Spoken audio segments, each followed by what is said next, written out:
করবে আমি বুঝলাম না ভাঙার সুযোগ নাই। আমি ক্লিয়ারলি বলে দিয়েছি সবগুলা ভাঙবে।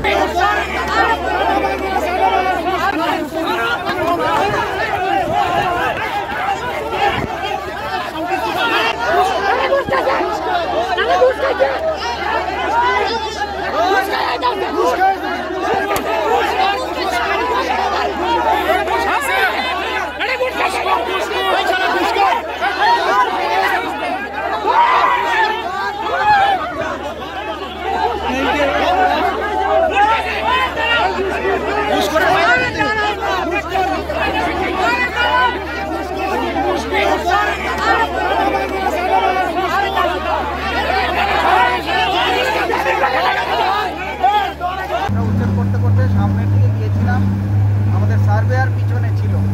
সার্ভেয়ারকে পিছনে পেয়ে তিনজন, আমি জানি না তাদের হয়তো ব্যক্তিগত কোনো আক্রোশ থাকতে পারে, তাকে হামলা করে।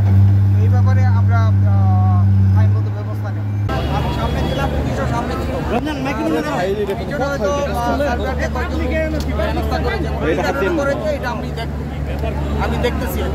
এখানে তো বলা হচ্ছে আপনাদের লোকে হচ্ছে কিছুদিন আগে টাকা নিচ্ছে, সেই টাকা মানে নেওয়ার পর তারা বলছে যে এখানে ভাঙচুর করা হবে না বা অভিযান চালানো হবে না। সেই পরিপ্রেক্ষিতে কিন্তু উচ্ছুক জনতা এবং যারা ছিল কোনো সুযোগ নাই।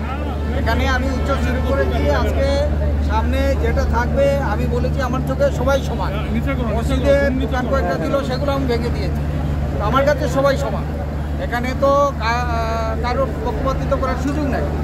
স্থানীয় আরেকটা অভিযোগ করতেছে যে মাপের মধ্যে পড়ার পরে দুইটা বিল্ডিং না ভেঙে তারা সামনে দিকে চলে গেছে। না ভাঙার সুযোগ নাই। আমি ক্লিয়ারলি বলে দিয়েছি সবগুলা ভাঙবে। আপনাদের কর্মীদের উপর হামলা করা হয়েছে, এই বিষয়ে ভাঙার যদি থাকে এখনই ভাঙবে, সমস্যা নেই। আপনাদের কর্মীদের উপর হামলা করা হয়েছে, হামলা কেন করবে আমি বুঝলাম না।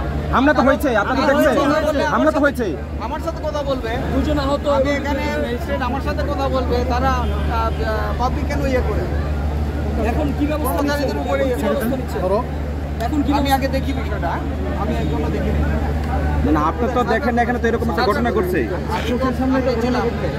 আপনি তো গাড়িতে ছিলেন, সামনে ছিলেন, আপনার গাড়িতে বসা ছিলেন, গাড়িতে বসা ছিলেন, আপনার গাড়িতে বসা ছিলেন। আর এতক্ষণ আরেকটা বিষয়, এতক্ষণ ওদের উপর হামলা হলো কয়েকজন, কিন্তু কোনো প্রশাসনিক কোনো লোক ছিল না, প্রশাসন ছিল না, পুলিশ ছিল না।